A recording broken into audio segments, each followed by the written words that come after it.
Em nome do Pai, do Filho e do Espírito Santo. Amém. Sejam todos bem-vindos. É uma alegria poder estar com você para rezar, meditar a palavra. Agradeço pelas visualizações do dia de ontem, as curtidas, os compartilhamentos, as mensagens que vocês deixaram. E que bom que nós temos a oportunidade novamente nesse dia para rezarmos pelos outros. Então deixe também o seu pedido de oração, a sua intenção, por quem você gostaria de rezar nesta sexta-feira. Nos reunimos para nos voltar sempre mais para o Senhor. Cada dia um passinho a mais.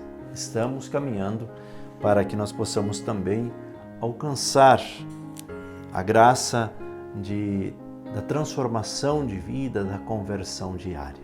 Então vamos rezar juntos. Eu gostaria que você também pegasse a sua Bíblia. O Evangelho de hoje é retirado de Marcos, capítulo 12, versículos 35 ao 37. O texto diz assim: Naquele tempo, Jesus ensinava no templo dizendo: Como é que os mestres da lei dizem que o Messias é filho de Davi? O próprio Davi, movido pelo Espírito Santo, falou: Disse o Senhor ao meu Senhor: Senta-te à minha direita, até que eu ponha teus inimigos debaixo dos teus pés. Portanto, o próprio Davi chama o Messias de Senhor.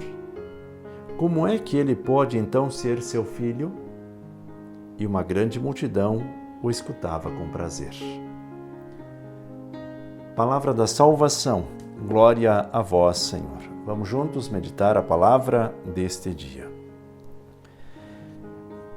Meus irmãos e minhas irmãs, nós precisamos entender Jesus Cristo, feito homem, encarnado, não simplesmente olhando para a questão de proporções congeniais. Nós precisamos entender o Cristo a partir deste envio que o Pai faz para que o Filho possa restaurar a humanidade.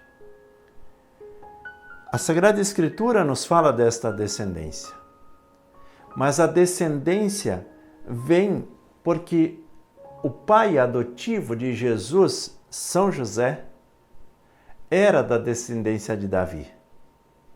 E aí nós percebemos que os detalhes sobre estes vínculos,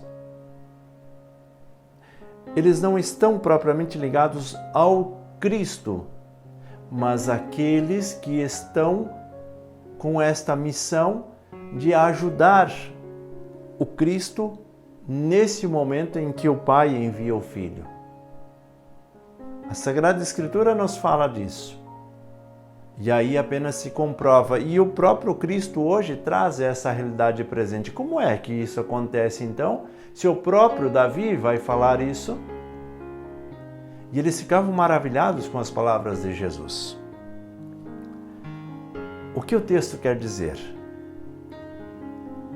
Nós precisamos voltar o nosso coração a Cristo e buscar aprender com Cristo.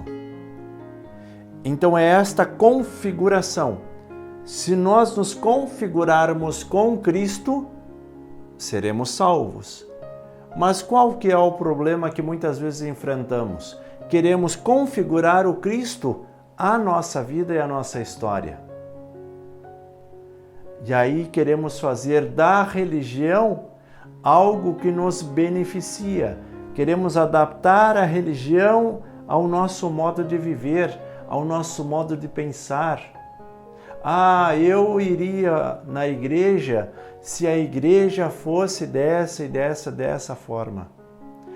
Eu seguiria Jesus Cristo se Jesus Cristo fosse assim, assim, assim.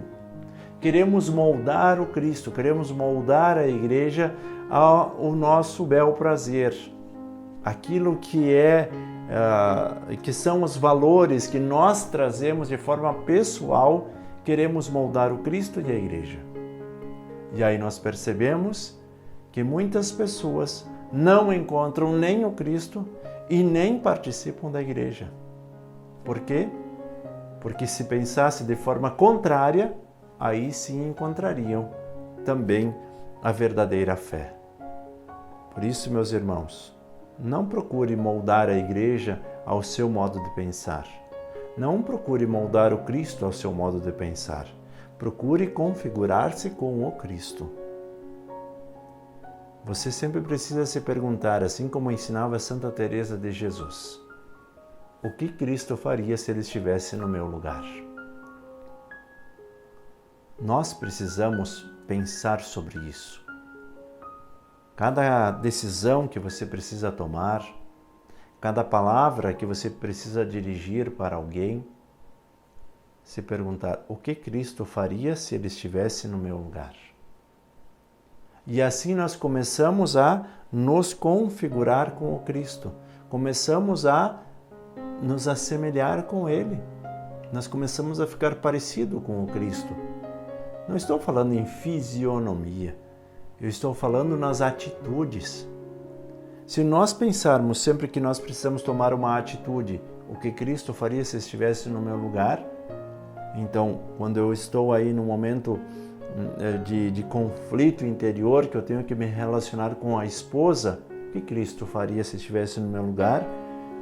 Aí, naquele mesmo instante, eu preciso de serenidade, eu preciso de paz interior, eu preciso de amor verdadeiro, um amor doação, um amor que se coloca no lugar do outro, esse amor altruísta, porque muitas e muitas vezes numa discussão nós somos egoístas, somos autossuficientes, donos da razão, e aí nós percebemos que nós não chegamos a lugar nenhum.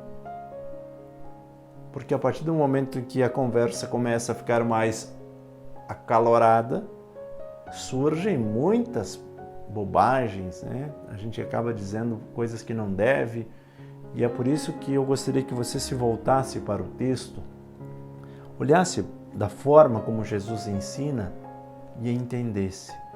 Nós precisamos nos configurar com o Cristo.